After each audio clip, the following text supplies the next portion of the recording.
ഒരു ചായ കുടിക്കാൻ പോയാലോ? നിങ്ങൾ കുറേ വീഡിയോസൊക്കെ കണ്ടിട്ടുണ്ടാകും, ഏതെങ്കിലും ഹിൽ സ്റ്റേഷനിൽ പോയി ചായ കുടിക്കുന്നത്, അല്ലെങ്കിൽ ചായ കുടിക്കാനായിട്ട് ഒരു 200 കിലോമീറ്റേഴ്സ് വരെയൊക്കെ പോകുന്നത്. അത് കാണുമ്പോൾ ചിലരെങ്കിലും വിചാരിക്കും ഇതൊക്കെ ഉള്ളതാണോ, ഇതൊക്കെ എന്ത് ഭ്രാന്താണെന്ന്. ഞാനും അങ്ങനെ ഒരാളായിരുന്നു, ഇതിൻ്റെ ഒരു രസം അറിയുന്നവരെ.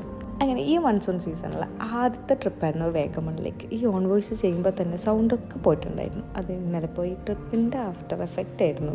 അതെന്തെന്നായാലും മഴയത്തോടുള്ള ഈ റൈഡും ഫ്രണ്ട്സിൻ്റെ കൂടെ ഒപ്പമുള്ള ഈ ഒരു സന്തോഷം അതൊരു പ്രത്യേക ഫീൽ തന്നെയാണ്. ചിലർക്കേലും അതായിട്ട് കണക്ട് ചെയ്യാനായിട്ട് പറ്റും.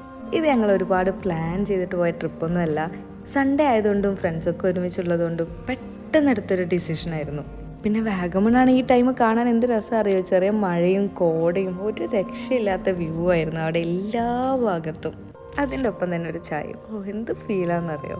ഞങ്ങളാണെങ്കിൽ വാഗമണ്ണിലുള്ള ഒരുപാട് അടിപൊളി സ്പോട്ടൊന്നും കവർ ചെയ്തിട്ടൊന്നുമില്ല. ഞങ്ങൾ ആകെ പോയിട്ടുണ്ടായിരുന്നത് ഉളുപ്പുണി ടണലിലേക്കായിരുന്നു. അതൊരു വിഷ്വൽ ബ്യൂട്ടി തന്നെയായിരുന്നു കേട്ടോ. പക്ഷേ ആ വിഷ്വൽ ബ്യൂട്ടിയിലേക്ക് ഇറങ്ങാനായിട്ട് പറ്റില്ലായിരുന്നു, കാരണം കുത്തൊലിക്കുന്ന വെള്ളമായിരുന്നു. പിന്നെ നമ്മൾ നമ്മുടെ സേഫ്റ്റിയും കൂടെ നോക്കണമല്ലോ. അതുകൊണ്ട് ഞങ്ങൾ അങ്ങോട്ട് ഇറങ്ങാനും നിന്നില്ല. കുറേ വീഡിയോസൊക്കെ എടുത്ത് തിരിച്ചു വന്നു.